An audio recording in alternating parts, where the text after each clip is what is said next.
Everyone, time now is 8:30 a.m. in New York, and welcome to the special briefing for UN member states on COVID-19 and its impacts on violence against children. For everyone's information, this webinar is recorded. My name is Ace Victor Asteron from the Violence Secretariat, and thank you all so much for joining us today. We have an impressive registration of around 900 participants from all over the world, including UN member states, UN agencies, pathfinding countries, partner organizations, friends, and colleagues. Before I give the floor to our moderator, I'd like to share a few important information. First, this webinar is a 90-minute webinar. That's 1 hour and 30 minutes. There won't be any Q&A portion. The chat box, as you can see, is disabled to attendees, but all questions submitted through our registration page have been shared with our speakers and have truly helped inform today's discussion. So thank you all to those who submitted questions online. After the webinar, the Secretariat will share a short readout document with all of you, member states and other participants.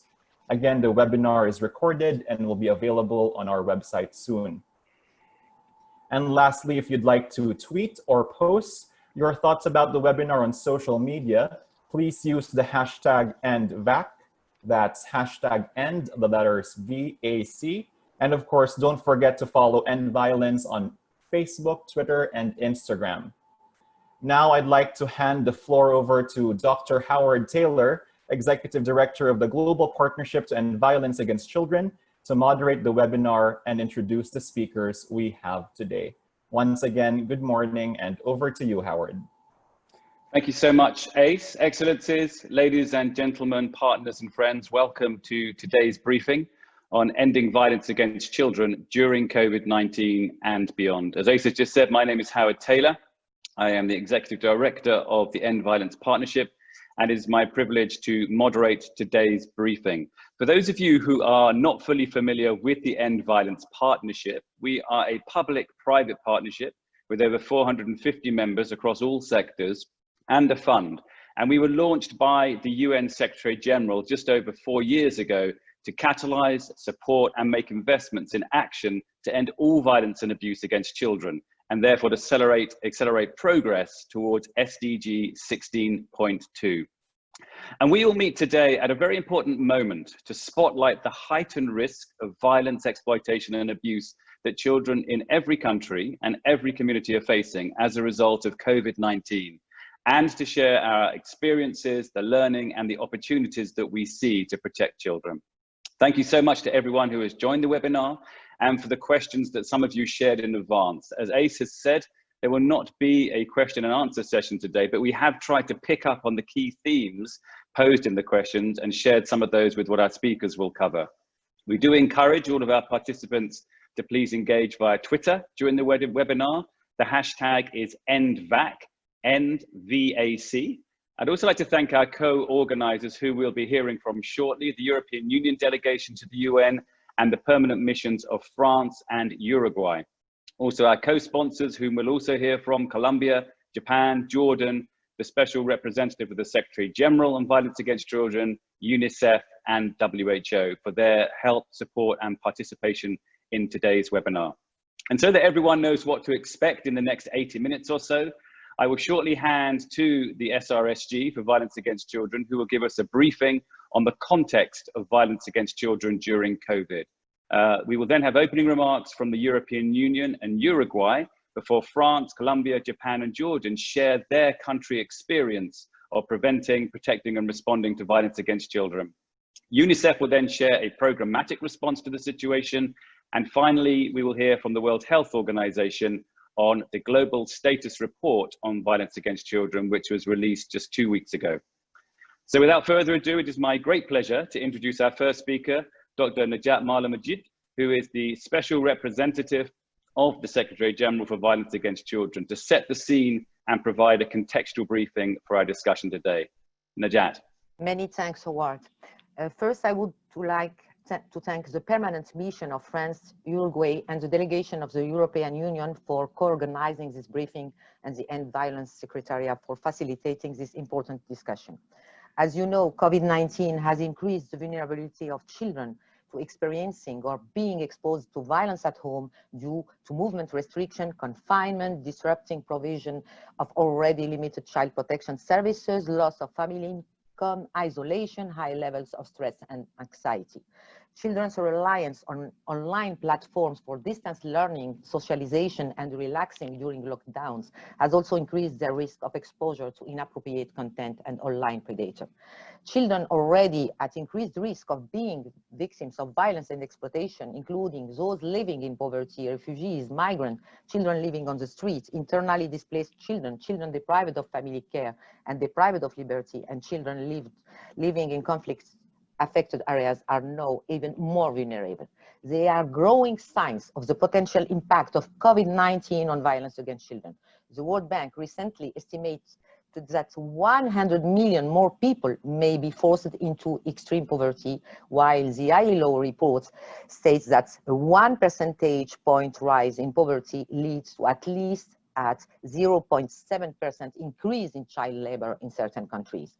Poverty is also a driver of child trafficking, sexual exploitation, and recruitment of children into criminal gangs and armed groups and forces. Poverty also increases the risk of child marriage. The UNFPA projects that an additional 13 million child marriage may take place between 2020 and 2030 due to the disruption caused by COVID-19. COVID-19 impacts also children's mental health. Toxic stress and anxiety have negative effects on the mental well-being of children themselves. Due to disruption of social safety nets, children feel unsafe, insecure, scared, lonely, isolated. It's time now to prepare for the immediate post-crisis phase of the COVID-19. We need to ensure that the lessons learned on violence-related aspects of the first lockdown are integrated into emergency preparedness now, including the development of protocols for service delivery and the protection of children's rights. Globally, effective government responses to the increased risk of violence against children must ensure that social and child protection services are recognized as life-saving and essential services, along with health, including mental health and education, as part of an intersectoral and child rights-based response. These services must be built on a solid foundation of a permanent social protection system, including universal child grants that will protect children and their caregivers from economic risks in good time and bad. It's also time to prepare for the recovery phase. The imminent financial crisis created by COVID-19 will threaten all layers of the protective environment around children. It will soon bring enormous pressure on government budget, including for vitally important services for social protection and child protection and welfare. It is essential to safeguard and strengthen these services. Failure to do so may set back the development of a whole generation of children. Let me conclude by reminding that solidarity, multi-stakeholder cooperation, and multilateralism are needed now more than ever. My mandate as part of the Global Partnership to End Violence Against Children is committed to provide support in close cooperation with the Secretariat and all the key stakeholders to the Pathfinder's country in view to move better and faster to prevent and respond to violence against children. My mandate is committed also to using the monitoring and review process for the 2030 Agenda for Sustainable Development to help identify good practices and highlight progresses towards ending violence against children. We need to reflect on the impact that COVID-19 will have on children's well-being and protection from violence. At this year's high-level political forum in July, my office and UNICEF are co-organizing a VNR lab with the objective of sharing promising practices and approaches from a diverse range of member states and experts, highlighting linkage between children's rights, including to protection from violence and effective systems of social protection, equip member states and partners with tools to bring child rights data and voices into VNR. I hope that you will want to join the VNR lab. For those of you preparing a VNR, I hope it can provide some ideas on how to identify good practices that are accelerating progress towards reaching the SDGs targets related to children and to ending violence against children. We are at a crucial turning point in the lives of a generation of children who will be affected by COVID-19. We must recognize that strengthening services for the well-being of children is an investment in the future and will be key to the economic recovery of states from the pandemic.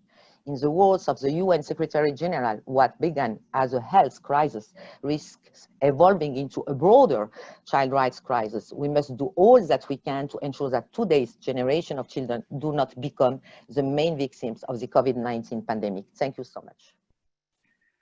Najat, Special Representative for the Secretary General, thank you so much for your remarks and your passion, your leadership, your energy. You've covered an enormous amount. You've just flagged for us in just a few minutes the short-term risks that we've seen to children during COVID-19, the medium-term risks, the need to prepare for the recovery, to make sure that child protection services are accounted for in that preparation for recovery, but also the criticality of child's rights and their voices coming through and being part of it.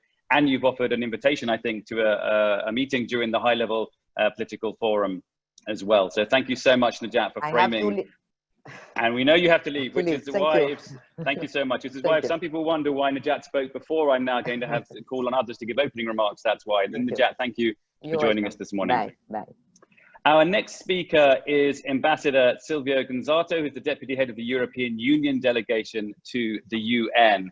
And just before I introduce the Ambassador, just to say the End Violence Partnership has followed with great admiration the work of the European Parliament last year, its resolution on children's rights. More recently, I had the opportunity to join a webinar with Commissioner Johansson, who is leading work to prepare an ambitious new EU strategy to fight child sexual abuse. And through our work in the Safe Online space, we are standing ready to contribute to the very significant opportunity that we believe is provided by the forthcoming EU Digital Services Act to protect children online. So there is a considerable amount of work underway, some of which I'm sure Ambassador Gonzato will now share with us in more detail in his opening remarks. Ambassador.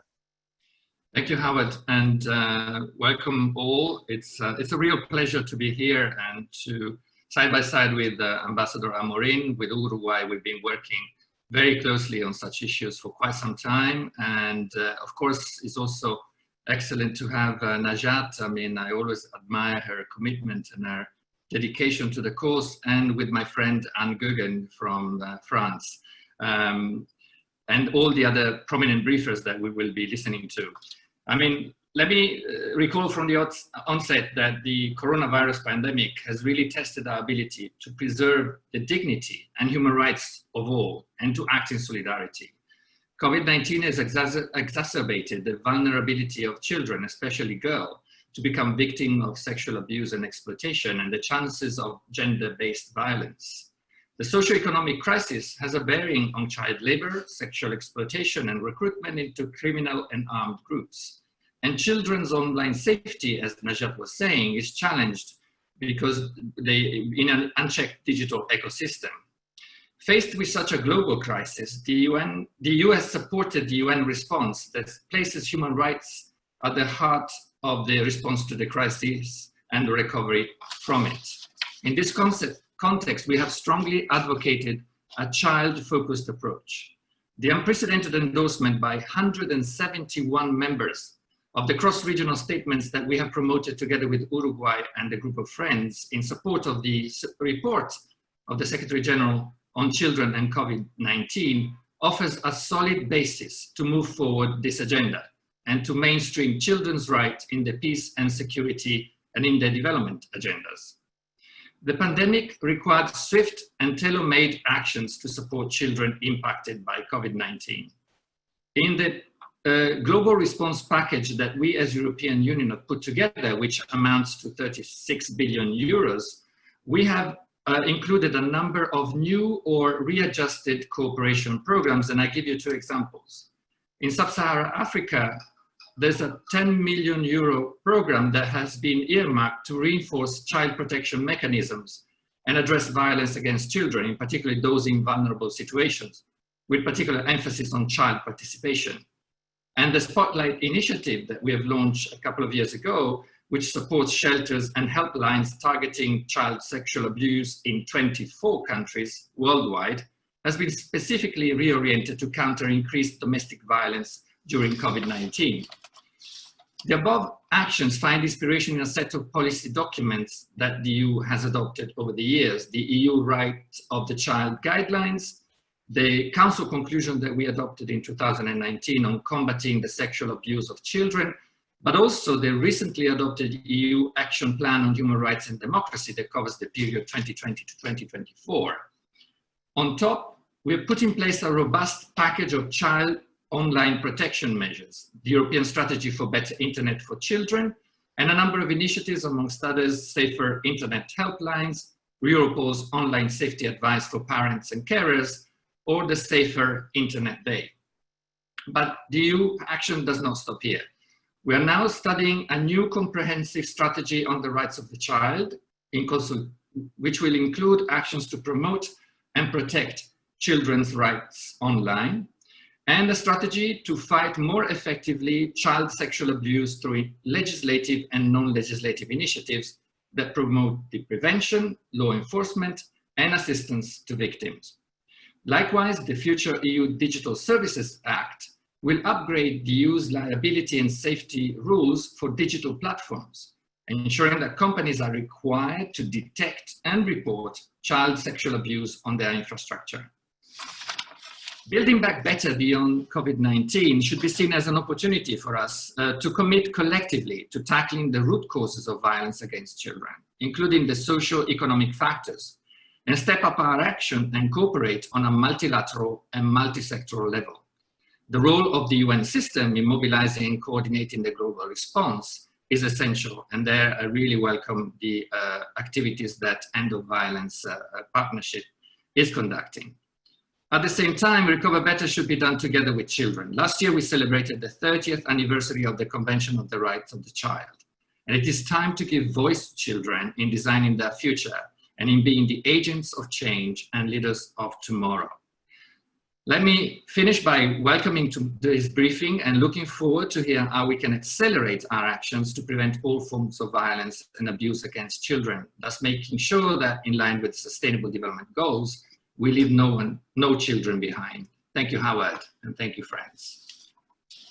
Thank you very much, Ambassador, for your remarks and for co-hosting this briefing event today, and for that summary of a very broad range of work going on and led by the European Union, including the resolutions, the policy, advocacy, but also the financing of programs that are making a real difference on the ground to children's lives. And we are very grateful for the European Union's leadership in this space. Thank you.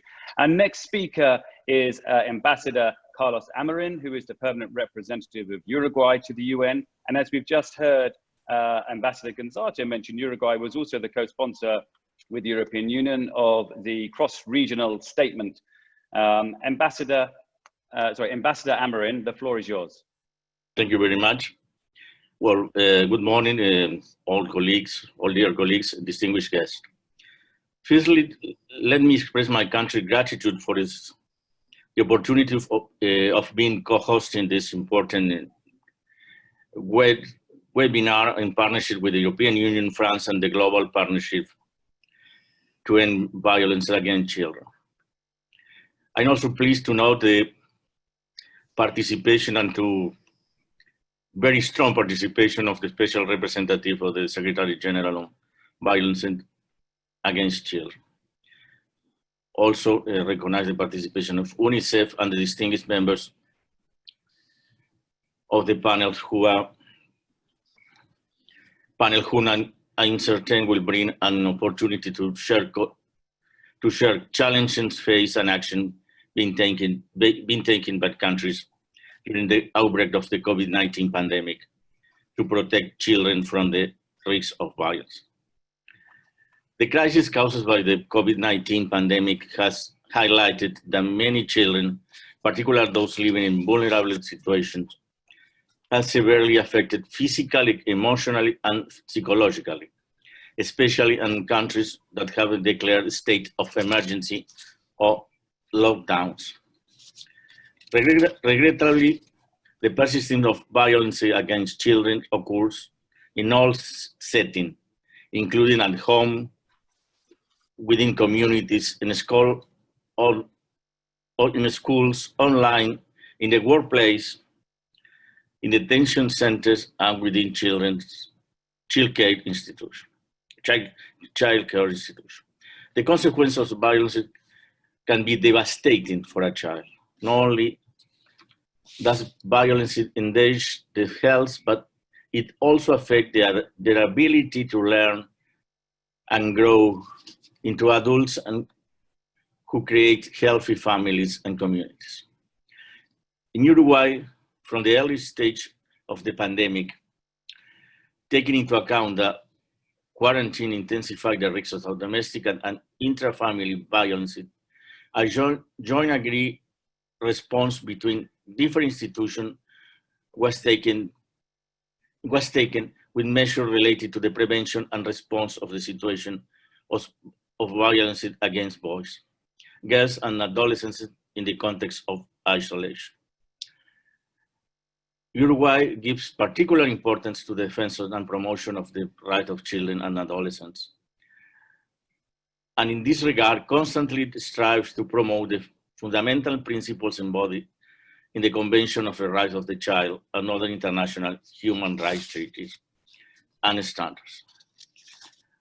As stated in the statement, Protect Our Children, launched by our regional group, the Latin American and Caribbean group, the European Union, the Group of Friends for Children, and the SDCs last April with 171 signatures, as already has been marked. We are committed to fully respect, promote, and protect the right of all children during and after the pandemic. It is important to see that children have been accepted the measures taken to stop the spread of virus, and they have been affected for the isolation, the suspension of classes and recreational activities, among others. In this regard, it is essential to consider the children's views and hear their voices in the response of COVID-19 and the decision-making process. The 2020 marks the beginning of the decades of action for 2020 Agenda for Sustainable Development. It is timely to reaffirm our engagement not to leave children behind on our commitments with a set of ambitious targets to end violence by 2030. In order to deliver the vision of a world where children grow up free from violence and exploitation. The high-level political forum brings us an opportunity to renew the commitment with the agenda in order to protect our girls, boys, and the adolescents who are the future of our societies. Today, more than ever, we need to reaffirm positive action in order to eliminate violence against children in the world. Governments should implement the international legal obligation, including the strengthening national legislation and policies, to protect the rights of the children in the response of the pandemic and ensure that the decisions are taken based on the best interests of the child. We believe that unprecedented crisis represents an opportunity of cooperation and solidarity, so we need to take advantage of this chance to protect our children.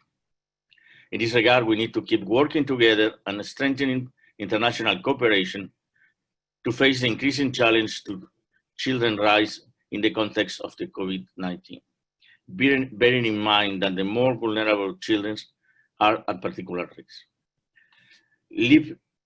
Leaving no child behind unavoidable implies that every child enjoys every right. I conclude thanking you all for your attention and I'm hoping a fruitful discussion this morning. Thank you very much.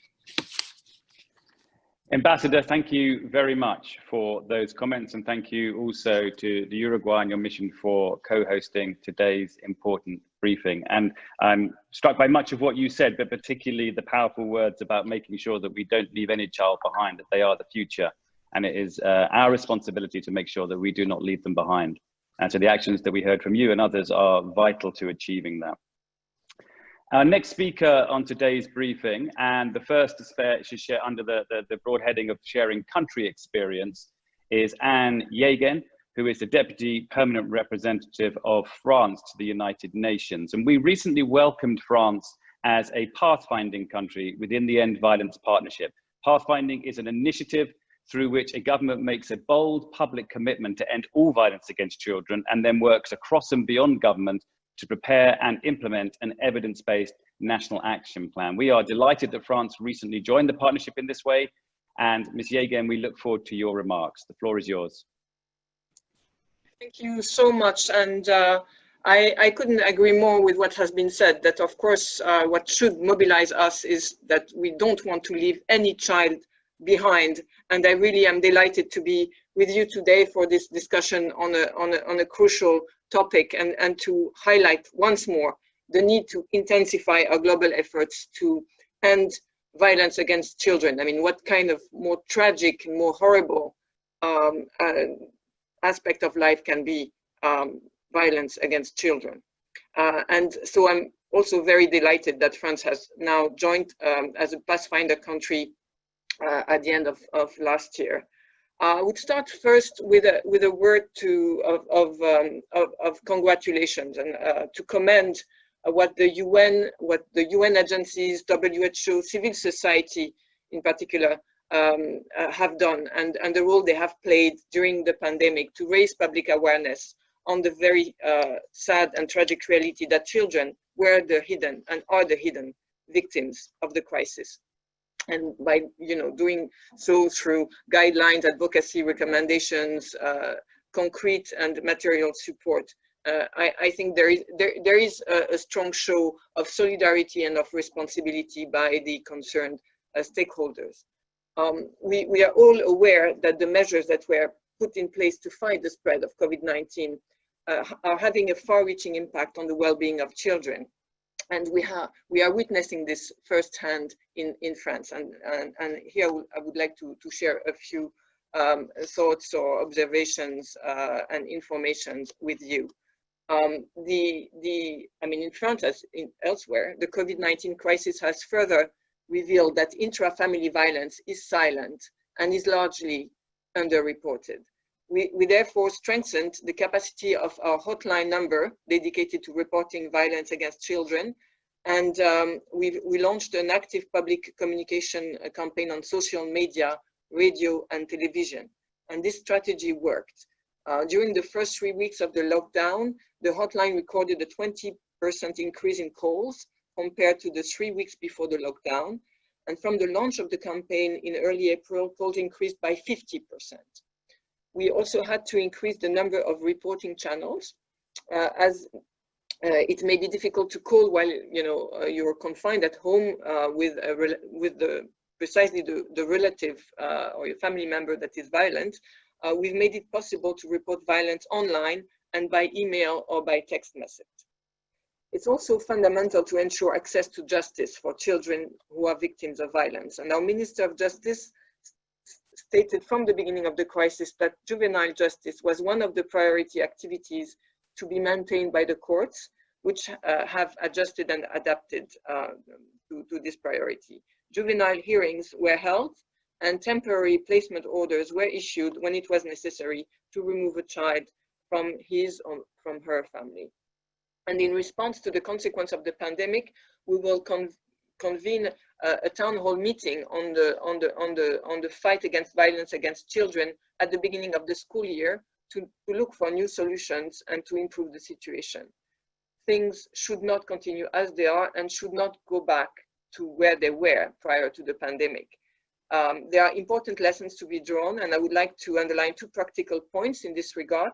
First, we must make silent dramas audible and visible. We must do more to identify violence and protect the children who are exposed to it. And this is why France has decided to deploy specialized listening units, mainly in hospitals throughout the country by 2022.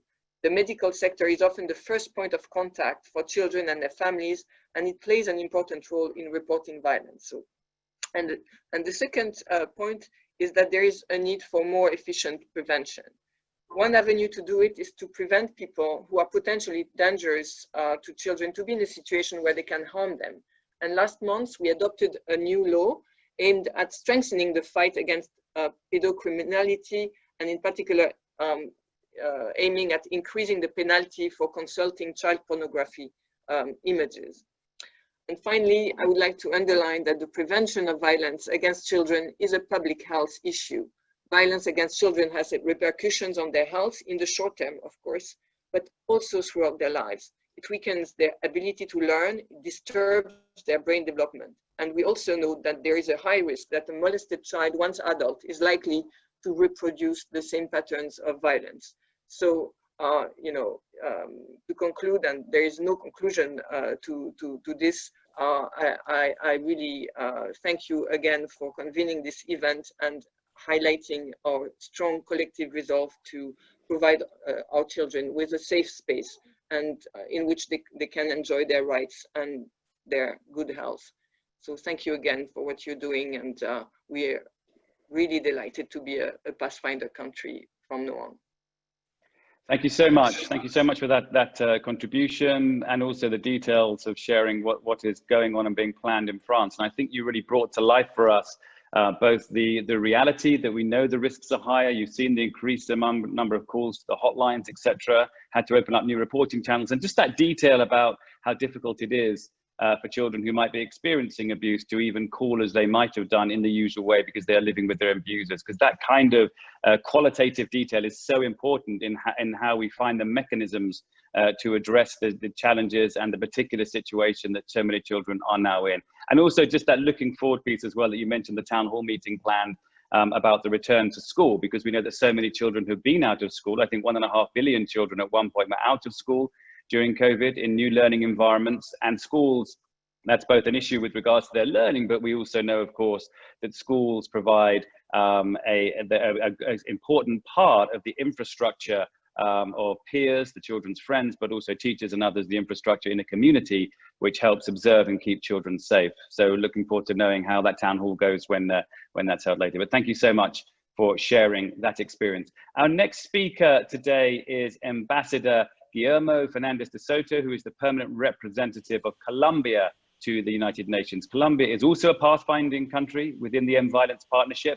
And with some partners on today's briefing call and others, I recently had the privilege to join a virtual meeting last month with the First Lady of Colombia and with officials from the Colombian government, who shared at some length, because there were so many initiatives that are underway in Colombia to protect children and being adjusted in the context of COVID-19. Ambassador Fernández de Soto, please. Thank you, Mr. Taylor, and good morning, everyone. As a pathfinding country, Colombia shares the concern about the increase of violence against children during COVID-19. Since March, when the isolation measures were implemented, our Family Welfare Institute received almost 16,000 reports. Violence can manifest in many ways.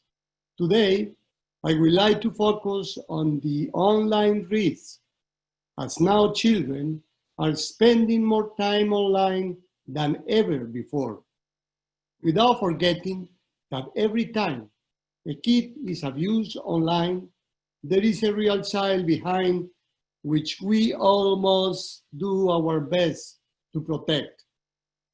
Due to the pandemic, Colombia implemented distance learning to protect kids' health, raising huge challenges in terms of children's safety. In a very short period of time, teachers, parents, and children had to migrate to the digital space, many with little or no knowledge on how it works, even less about its risk. To address this challenge, the Ministry of ICT, under the spirit of keeping children informed and empowering them with the skills to use the internet safely, developed several awareness campaigns to educate parents and children on the main online risks. Since March 4, the Ministry has created more than 30 tips sheets for parents and children on how to use the internet in a smart way, gaming safely, how to quicken internet dependency and state, how to be safe online and in the real world, 5 things we shouldn't do in social media, and what is sexting, among others. They also launched a mini-series on their YouTube channel called Emifan, where a teenage girl faces everyday online experiences such as gaming risks, violent challenges, cyberbullying, and sexual exploitation. Using kids' language, the web series intend to prevent violence and familiarize them with the online reporting mechanisms. At the same time, the Ministry of Education launched a series of webinars to strengthen the capacity of teachers and educators focused on prevention of any form of violence, including online. They also create a unified system of information on a school coexistence in which over 3,000 headmasters can report, do follow-ups, and activate routes to approach any case of cyberbullying and other cybercrimes. Knowing reporting is crucial to protect children's rights. The Family Welfare Institute developed the My Hands Teach You strategy that deployed mobile teams and units to facilitate reporting and reestablish kids' rights, provide pedagogical elements to improve relationships within the household, and promote positive parenting. Apart from police, the ICB and local helplines, Colombia has a cyber tip line to protect every child called Te Protejo, where anyone can anonymously and confidentially report online any situation that affects children. Te Protejo existed before COVID-19, by now it is more relevant. Other stakeholders such as Red Papas, a grantee of the End Violence Partnership, and Telefónica have been key in strengthening the platform and spread its use. Colombia's commitment with the prevention of violence against children is not new. Along the years, my country has engaged in different initiatives and projects to improve children's quality of life and to protect their fundamental rights. One of the most recent projects, GIGA, looks forward to map and connect all the schools in the country to provide the students and their surrounding communities with connectivity, the hidden hero of the pandemic and a key factor to recover better and boost economic growth. Our efforts have been recognized by the Economist Intelligence Unit Index Out of the Shadows, the one and only ranking that measures countries' response to child sexual abuse and exploitation, including online and the ICT engagement.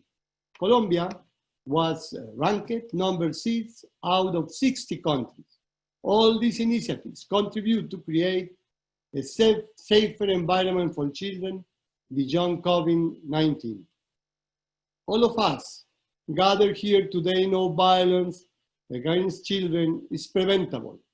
It is now time to foster cooperation between all the stakeholders and translate it into real action. My government, under the leadership of the First Lady, is determined to work together and build alliances that allow us to tackle the challenges to leave no child behind.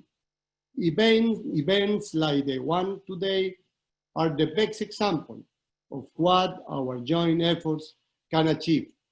Thank you, you all. Thank you so much, Ambassador. Wide-ranging and lots of content there, and a couple of things I'd just like to pick up on, if I may. Thank you for raising again the issue of the online threat and the risks online to children. We know before COVID that children were at risk online, and we know during COVID with children living so many children living so much more of their lives online, both learning, socializing, playing games, etc. and also the people who would wish to harm children, often no longer working in offices and working at home, are also more able to harm children. And we've seen a dramatic increase in the reported incidents of abuse and images of children being abused online just in the last few months. So thank you for raising that, and also, Ambassador, for raising parenting as well. As a partnership, we work with partners on this webinar and others early on in the COVID-19, the first phase, if I can call it that, of the pandemic, with partners to get best practice evidence-based advice, working with UNICEF, WHO, Parenting for Lifelong Health and others, to get best practice advice on parenting out to parents and caregivers. And that advice actually also included advice on how best to keep children safe online. But as you've called out, there is much going on, but there is much to do. And we know we need to see, regardless of the great opportunities that the internet offers for children to learn and to connect and to socialize and play games, it does pose risk. And we know there is an important agenda ahead for governments, for technology companies, and for others to step up and make a difference, which is why it's also exciting earlier on to hear from Ambassador Gonzato about the plans the European Union has with its Digital Services Act, which is just one part of many parts needed, I think, to make the internet as safe as it really should be for all children. But thank you for sharing that broader experience from Colombia, Ambassador. Our next speaker is Ambassador Kimihiro Ishikane, the permanent representative of Japan to the UN. Japan is also a pathfinder country within the End Violence Partnership, and Japan has been a generous contributor to the End Violence Fund, in particular supporting work to protect children in conflict and crisis settings in Africa. And for those of you not familiar with the End Violence Fund, it's a flexible funding mechanism that we use to identify and address new and emerging challenges that will threaten the achievement of SDG 16.2. It funds innovative initiatives that have the potential to be replicated and scaled, and it invests in systems, programs, and processes critical to reaching SDG 16.2. So let me just take this opportunity to again thank Japan for its generous financial support to the End Violence Fund, and hand to Ambassador Ishikane. Do you hear me, Howard? I do, Ambassador, yes. Okay, thank you, Howard, for very kind words. Well, as a board member of the Global Partnership to End Violence Against Children and one of its pathfinding countries, Japan reaffirmed its firm commitment to ending violence against children and creating a safer environment for them, including under this particular difficult time of COVID-19 pandemic. We are working hard to develop a national action plan to end violence against children, expected to be finalized this year. Well, COVID-19 is causing a serious human security crisis, spreading across borders and striking the weakest segment of society. Well, Japan is alarmed by its impact on children placed under already fragile situations. The impact will be felt way beyond the immediate problems, as it is children who are players of the future. So we will be putting our future, not only the achievement of SDGs, in danger or in question if we do not properly address the challenges we are facing now. The international community, therefore, must step up its efforts to reduce the disproportionate impact on these vulnerable children.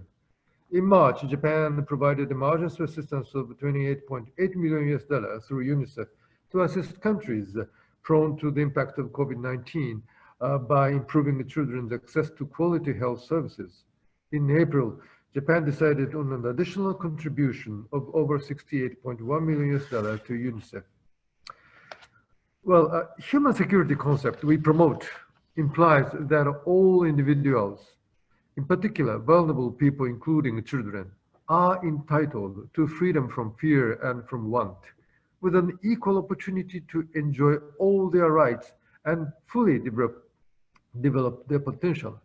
We echo the urgent need to address the heightened risk of violence against children, highlighted by the Secretary General's policy brief and by the leader's statement jointly presented by 22 leading organizations.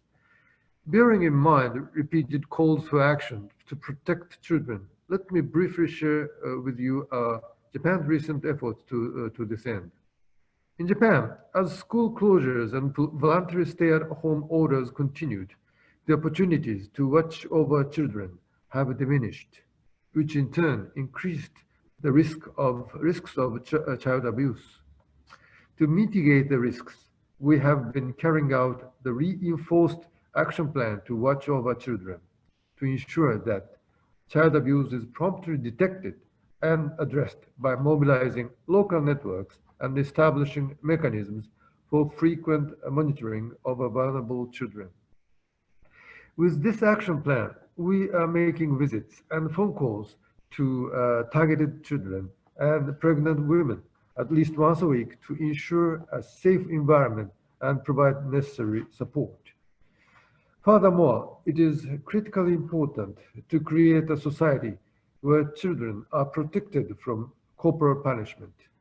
Following the amendment of the Child Welfare Act in June 2019, the Ministry of Health, Labor and Welfare has established guidelines to further clarify the definition of corporal punishment and the scope of its prohibition. As children spend more time at home under the current COVID-19 pandemic and are exposed to higher risk of corporal punishment, the government of Japan is making additional efforts to disseminate these guidelines. Japan is determined to make every effort to achieve target 16.2 of the SDGs and to ensure security for all children. We will continue to work closely with the United Nations, other member states, and civil society. Thank you. Ambassador, thank you very much for those remarks. And I'll just pick up on one point you mentioned there towards the end, which is around corporal punishment and the work on defining, fully defining the scope of that prohibition. It's important to see that, and it's a reminder that even during COVID, even during the pandemic, some of these things which were in action before the pandemic, it's important that the momentum continues. And we know that that particular legislation is an important part of preventing and responding to violence against children across countries. So thank you for sharing that. Thank you, Ambassador, for your remarks today on those activities in Japan. Our final speaker is to share country-specific experience before we hear from UNICEF and the World Health Organization is Councillor Rasha Shoman from the Permanent Mission of the Hashemite Kingdom of Jordan to the UN. And Jordan recently endorsed the call to action of the Safe to Learn initiative. For those of you unfamiliar with the Safe to Learn initiative, it is a coalition of the major global education partnerships, donors and governments who have come together around an evidence-based call to action based on the INSPIRE strategies, which I'll say a little bit about later, and really are focusing together on the role of schools and how to make children safe in school, how to end violence in and through schools. So we're very excited that Jordan is our most recent endorser of the Safe to Learn call to action. Councillor Shoman, over to you. Councillor Shoman, I believe you're on mute. Yes, I am. I'm sorry. I am. Thank you very much, Howard, for this. And yes, Jordan is very proud to have joined this this call. Good morning, everyone, and allow me firstly to transmit my PR's sincere apologies for not being able to join this important meeting today due to urgent matters. I would also like to thank the distinguished panelists for their insight and their invaluable input. Jordan is very proud to have joined this esteemed group of co-organizers to discuss ways to end violence against children during COVID-19 and beyond. Distinguished guests, the current pandemic has disrupted our everyday life and has left its severe repercussions on economies and societies, particularly on children. Children were deprived from their right to learn, and in many cases, their safety was jeopardized due to the closure of schools and parks, lockdown in sometimes not safe environments, and that exposed them to violence in its many forms. Dear friends, conflicts or civil insurrections kill more adolescents in the Middle East and North Africa than in all other regions combined. Only 6% of the world's adolescents live in this region, yet it accounts for more than 70% of the adolescent deaths from collective violence. Although girls and boys are at risk of sexual violence at any age, girls become particularly vulnerable after puberty. Worldwide, the most recent surveys indicate that 9 million girls aged 15 to 19 were forced into sexual intercourse or other sexual acts within the past year. A key reason why violence against children remains hidden is the reluctance of many victims to disclose their abuse seek help to cope with experience, or take action to protect themselves from further victimization. Ensuring that violence in all its phases is documented in solid data is a first step towards its elimination. Distinguished guests, despite the impact of the influx of Syrian students into Jordanian schools, Jordan continues to provide free quality education services to students affected by the crisis in cooperation with its development partners. This commitment remains strong while also seeking to ensure access and equality towards the vision of education for all, equity in the realms of both gender and special needs, improving enrollment rates, accommodating all age groups, providing a stimulating educational environment, and developing awareness and health programs. Jordan is committed to ensure learning continuity for children through distance learning through COVID-19. Televised lessons are broadcast nationally, and digital platforms have been established to facilitate access to educational content and the learning management system. On March 22, 2020, Jordan announced the launch of Darsat, an online education platform to host the new televised lesson content by lesson and for grades 1 to 12. In June 20, Jordan became the second country in the Middle East and the 15th country in the world to endorse the Safe to Learn call to action. Jordan has endorsed the Safe Schools Declaration in 2015 and the Vancouver Principles in 2017, and is in the process of endorsing the Paris Commitments and the Paris Principles. Ladies and gentlemen, education is an insurance that our children will not fall into the traps of dark ideologies and terrorism and extremism. We need to mobilize all efforts to promote a conducive environment to protect not only our children, but also educators who are on the front lines, defending the future of our children by providing education and unleashing the wide horizons of the students' potential. Jordan is proud of its special ties and cooperation with its international partners and donors. And in this regard, we would like to express our thanks to the governments of Japan and France, to UNICEF and the Global Partnership to End Violence Against Children for their generous donations directed towards ambitious child protection programs. Most recently, Japan has donated $3 million to UNICEF Jordan to their COVID-19 appeal to support the most vulnerable children and their families in the country, including the provision of water, sanitation and hygiene, health and nutrition and protection services, including for Syrian refugees. On education, Japan has also contributed with $2.2 million to support UNICEF work to keep children healthy, learning and protected during the COVID-19 pandemic. Through financial support from the End Violence Fund, Jordan has an online child sexual exploitation prevention unit, the only unit of its kind in the Arab world, which is officially accredited by Interpol and linked to its international child sexual exploitation database implemented by UNICEF Jordan. The unit is now implementing a cross-sector case management approach and has handled 121 online child sexual exploitation and abuse cases since its establishment in 2017. The government of Jordan pledged to implement a 3-year national strategy action plan to reduce physical violence against children in Jordan that covers the year 2019 and 2021. The plan, developed jointly by government ministries, institutions, UNICEF, and the private sector and civil society organization, aims at significantly reducing physical violence against children in all settings by transforming social norms and practices. Distinguished guests, a coordinated action is what we need to cope with these new old challenges. Protecting children from violence and bullying online and offline is crucial at these difficult times. Public-private partnership and the role of NGOs, civil society are important factors when dealing with child protection, with special focus on the most vulnerable, including the girl child and children with disabilities. It is also crucial to identify and mitigate sexual and gender-based violence risks within COVID response plans, to invest in education, and to empower and protect educators, especially in conflict zones. In this regard, Jordan has supported numerous calls to protect children. Among them is the UNSG's calls for an immediate ceasefire, response to the Secretary General's call on countries to prioritize children's education, food, health, and safety among COVID-19 pandemic, and most recently, the UN SRSG's global initiative to end violence against children during COVID and beyond. My country continues to stride forward and is committed to ensuring that all children are safe and healthy to learn and grow and thrive.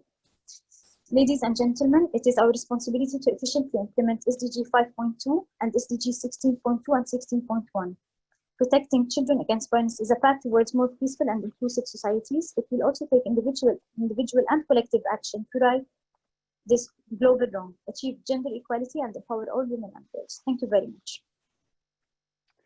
Chancellor Shoman, thank you so much for those remarks and that summary of all that is going on and all that the Jordanian government is leading on. It's exciting and encouraging to hear those activities. And thank you again for reminding us just at the end, as you did, around the most marginalized children picking up on others have mentioned too, but it's important, I think, just to call out the girls in particular and disabled children as the most marginalized are at particular heightened risk during the current situation of COVID, as we have seen. Thank you for reminding us of that. We're now going to move to hear from the two leading UN agencies in the field of evidence advocacy and programming to end violence against children. That's UNICEF and the World Health Organization. First, we are going to hear from Cornelius Williams. Cornelius is the Associate Director of Child Protection of UNICEF. He's going to speak to the programmatic response to ending violence against children during COVID-19 and beyond. Cornelius. Thank you, Howard. Colleagues, 3 months into the pandemic, we now have COVID-19 response plans that address violence against children in over 100 countries. The plans are diverse and are driven by national context and government priorities. A review of those plans had allowed us to identify 5 key interventions as critical in maintaining prevention and response to violence against children in these troubling times. And a number of these interventions have been mentioned by the previous speaker, the permanent representative and deputy permanent representative, and the EU delegate.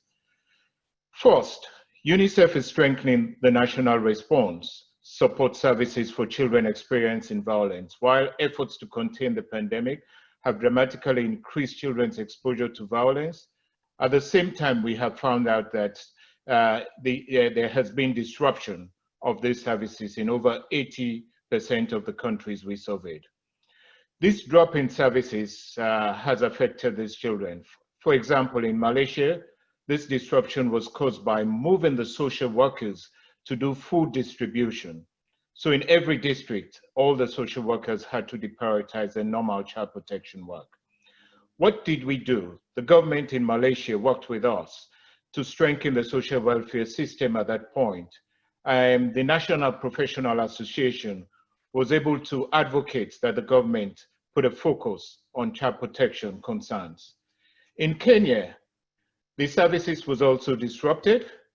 We worked with the government to provide online services for child protection case managers on related COVID, that were working on related child protection COVID issues. And we're also doing remote service provision, including virtual identification, monitoring of cases, alternative care options, provision of mental health and psychosocial support, parenting skills and self-care.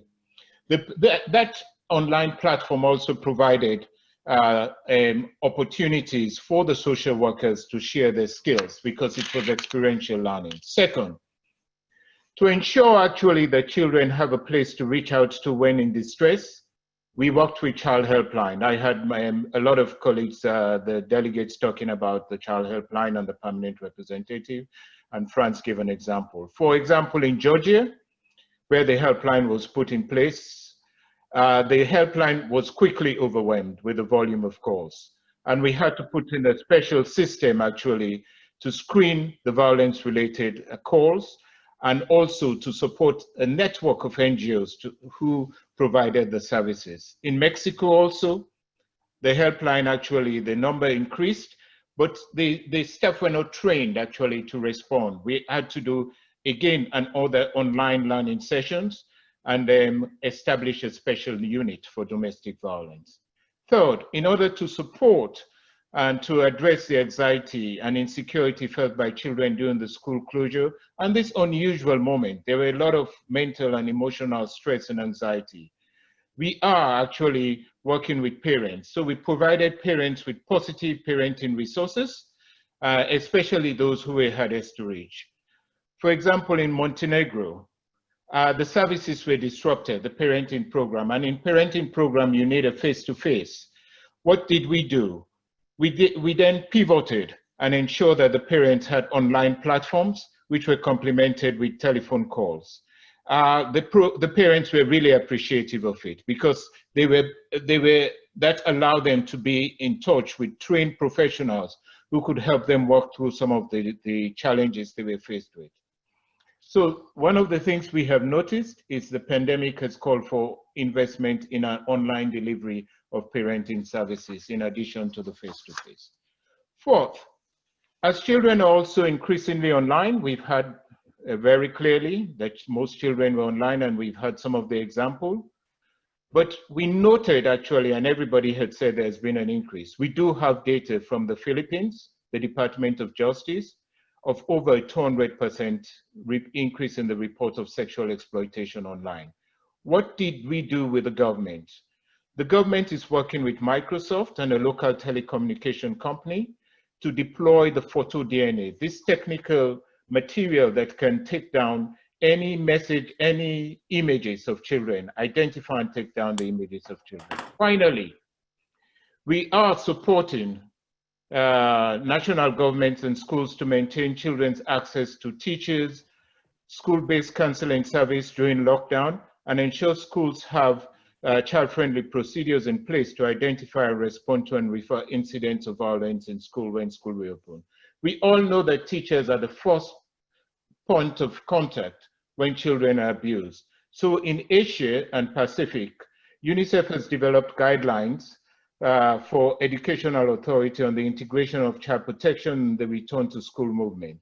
While at the same time, we've helped schools to maintain children's access to teachers and school-based counseling service during the lockdown. We hope that when school reopen, these issues could be integrated into the schools actually to identify, respond, and refer incidents of violence. So while the pandemic actually has forced interruption in our work, we see it as an opportunity for reform. And these 5 interventions is linked to Inspire, which I'm sure my colleague in WHO would speak about. Over to you, Howard. Cornelius, thank you so much for sharing that 5-part response from UNICEF. And it's great to see that flexibility, the creativity, the innovation that's gone on there. And I like the way that you just wrapped up, because I think it cuts across all that we're talking about, which is the opportunity to reform, the opportunity to do things differently, which has been forced upon us by COVID-19, but also I think will provide new learning, new evidence, new lessons for how some things can and should be done differently to protect children and prevent violence against children at a greater scale going forward in future. So thank you for your remarks, Cornelius. Thank you for all that UNICEF is doing around the world.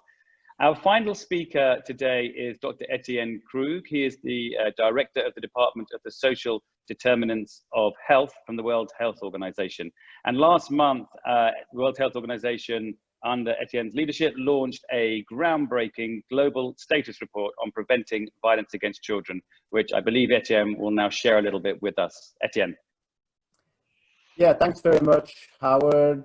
Excellencies, dear colleagues, it's a pleasure to be there with you. Talk a little bit about this still very new global status report on preventing violence against children. It was launched on the 18th of June by Dr. Tedros, the head of UNICEF, Henrietta Fore, deputies of UNESCO, the Undersecretary General, the Special Representative of the UN, Najat, who spoke in this event, and Howard himself, the head of the End Violence Partnership. So it's really a collective effort from many agencies and partners trying to look at where we are in preventing violence against children. The idea was to use a framework that we have all agreed on, which describes what works to address violence against children, and was just mentioned by Cornelius from UNICEF, the INSPIRE framework. The INSPIRE framework is a set of interventions that we have scientifically tested in many places of the world and are a set of interventions that works. It's about changing laws, it's about improving services for victims, changing norms and standards around violence against children, parenting programs, etc. And we have had 155 participating countries giving us information on the situation in their country.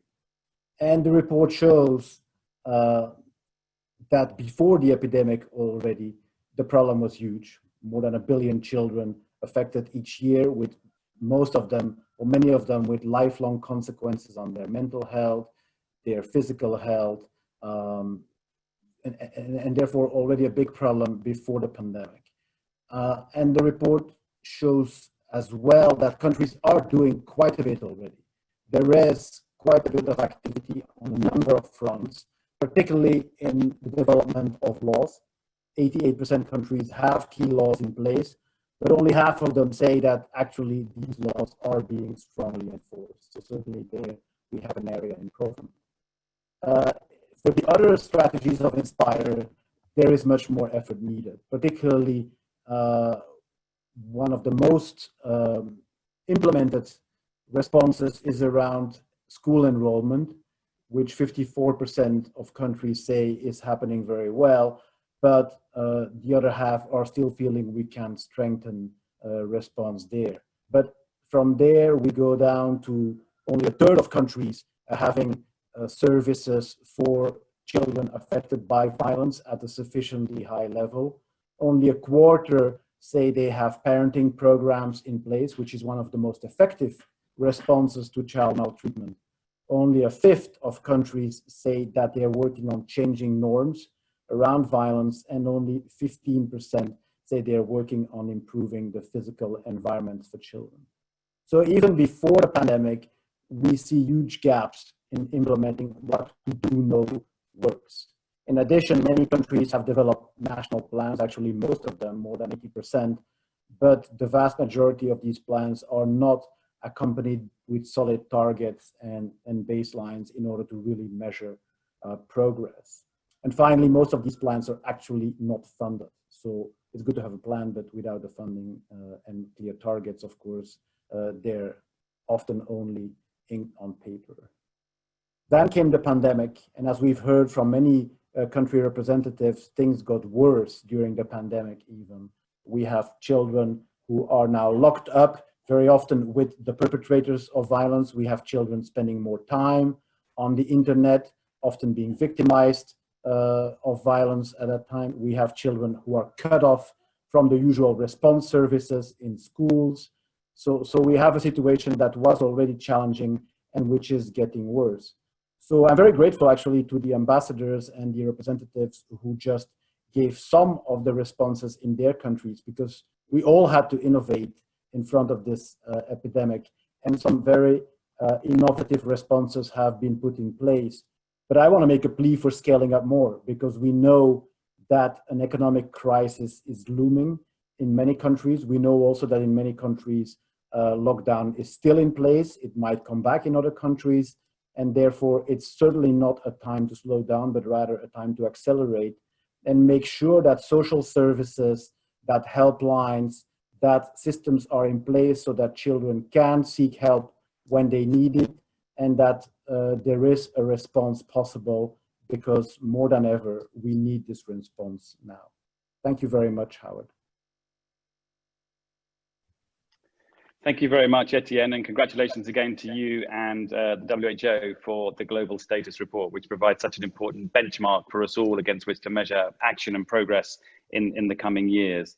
I'll just now say a few words by way of closing today's briefing and just picking up on a few things that have been mentioned during the course of the briefing. First of all, I think what we've heard from the different speakers is that we know the violence happens, and at scale. It happens at home, it happens at school, it happens online, and it happens in communities. And during COVID-19, we've seen an overlapping of some of those for children out of school and more at home and more online. We do know that ending violence against children is right. We've heard about some of the legislation, etc., around child rights in reference to last year's anniversary, the 30th anniversary of the Convention on the Rights of the Child. We also know that ending violence against children is a smart investment to make. We know that violence against children undermines all other investments in their health, in their education, their well-being, and their growth and development. And one of our speakers referred to investing in children's education as an investment. Investing in children is an investment in our future. They are our future. So ending violence against children is right. It is a smart investment. And ending violence against children is also possible. And as Etienne from WHO has just summarized, the evidence-based Inspire strategies are actionable, evidence-based solutions which pathfinding countries and others are rolling out and preparing national plans to activate against, informed by global best practice. We also have the Global Status Report now, as I said, which is a benchmark, I think, for us all to measure, track progress over the coming years. But we have also seen, as all of our speakers have referred to, is during COVID-19, a significant increase in the risks of violence against children. I think we've also seen some innovation from various speakers, what's going on in their countries and the UN agencies, and how people are responding to that. And it feels to me that our collective responsibility, therefore, coming out of a conversation like today, is to carry away an ambition to collectively do it ourselves, but advocate for a step up of efforts to keep children safe during COVID-19. Make sure that we are maintaining the momentum that's been generated in recent years, but evolving and adapting and learning as we go during the context of COVID-19 and whatever might come next. And reimagining to build back a better post-COVID-19 world, and to do that with children and for children. And some of those, I think, were themes that have come out. And as Etienne said, we do need to step up our efforts. And it does seem that now is a time, despite the heightened risks, the heightened prevalence of violence against children that we're seeing right now, there is also, I think, a heightened awareness of violence and abuse against children in its different forms. And we must leverage that, we must redouble our efforts. And that includes both the leadership attention and financial investments into ending violence against children being proportionate to the situation, the scale, and the trends that we know are out there.